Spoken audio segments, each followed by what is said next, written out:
For those of you who perhaps don't know me, I'm Gordon. Christ, that's a few. I'm Douglas's brother, and I was very privileged and honoured to be the best man at the wedding back in 1973. Also, earlier on this week, I do a wee bit on the lunch circuit, and on Monday I was invited to Alcoholics Anonymous to give them a little talk and to put them on the right way to go. Yesterday I was also very privileged to be invited to Gamblers Anonymous. Obviously with the Grand National today, you know, telling them not to put their money in, etc., and keep your money in your pocket. So for those of you who are hearing me for the third time this week, and we did touch on Karen there, our sister from Canada, and lots of communication from her recently, but she sent a little message for me to read out tonight. So hi everyone, this is from Karen. Hi everyone, I'm sure many of you know me. How I wish I could be with you to celebrate 40 years of marriage, Lynn and Douglas. I never made 40 years with my first husband, and I will be 98 years old if I make it up to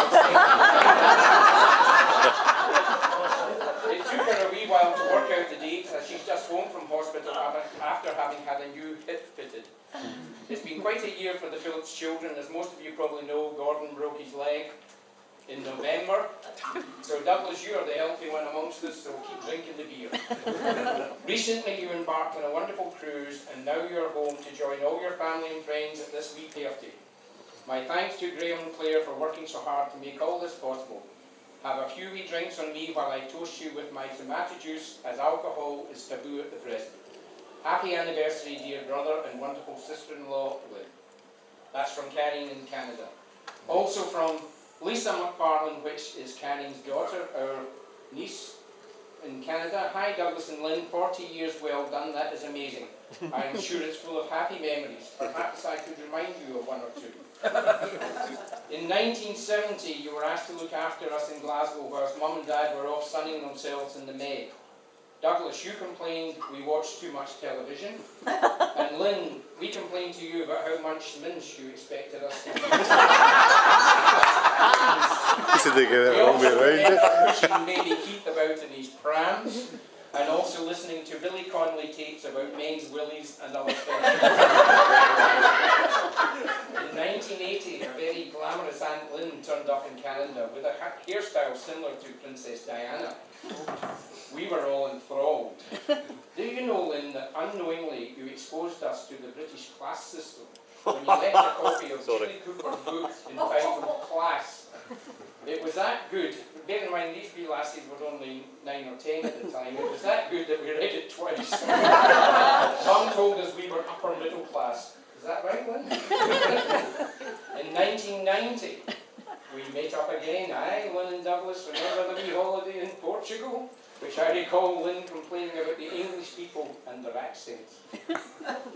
Also, Graham suggested that we put bolsters in the bed, and Lynn would think everybody was tucked up in bed. And Graham and Lisa and Julie all popped out the windows to sample the Portuguese nightlife at the ripe old age of 10, 11 or 12. Also, Douglas would pick up all his body hairs from the bathtub. So we were not embarrassed. As one of us is now married an Iranian, we're quite used to hair.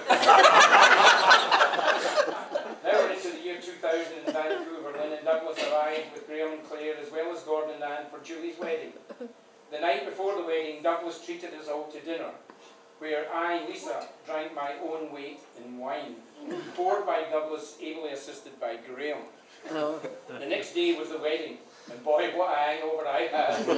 In one of the hottest days of the year in Vancouver, to be bridesmaid at my sister's wedding, feeling like, shh, you know what? There was even an effing bagpiper wailing in it.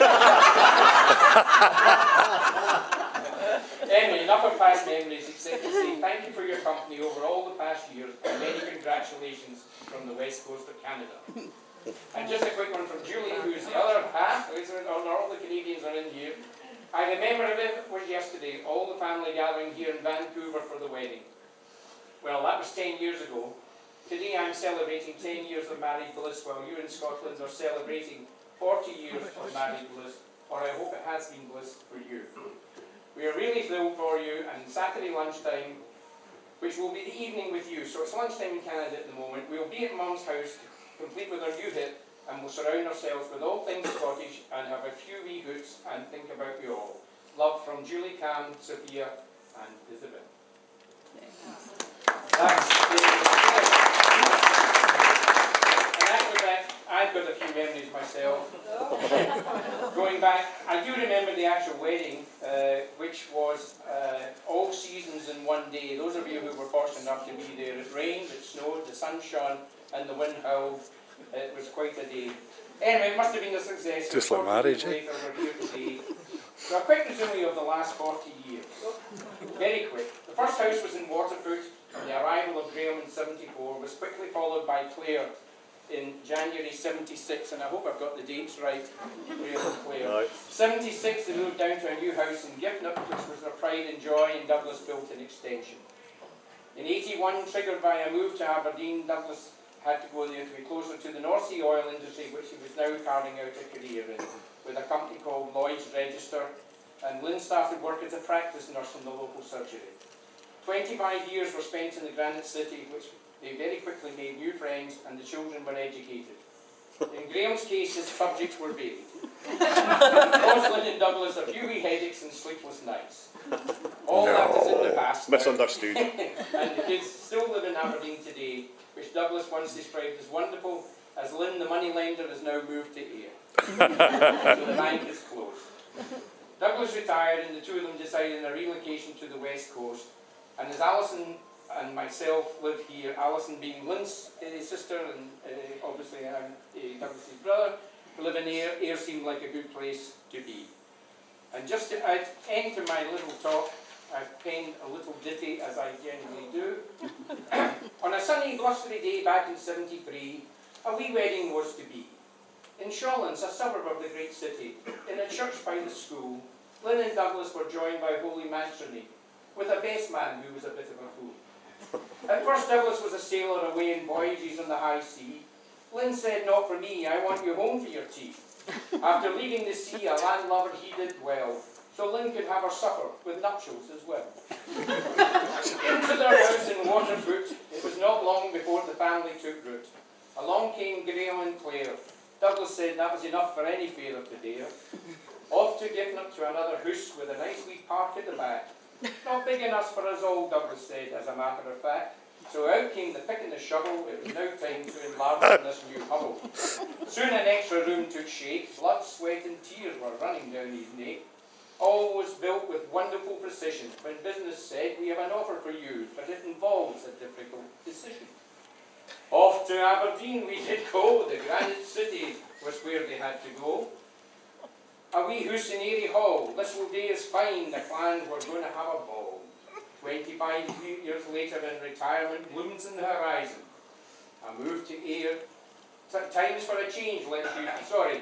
25 years later in retirement looms in the horizon. Time for a change. Let's you and I be the wise one. A move to Ayr, and that will be that. Douglas carried Lynn over the mat. This is the last move, he said, and he started to build his new shed. No more houses, this is the last. Next move will be in a box with a mast. Memories of the sea of his past. 40 years on, and here we are, still going strong with golf as his par. Lynn plays bridge every week and tells Douglas about 3 no trumps. When he rolls over and he says, "I prefer rumpy bumps." To my brother and sister-in-law, thanks for your company over all the years I look back in awe. May you have many more years together, and it will not be long until the golden one is upon us, and once again we will all meet here for another wee blether. Thank you very much.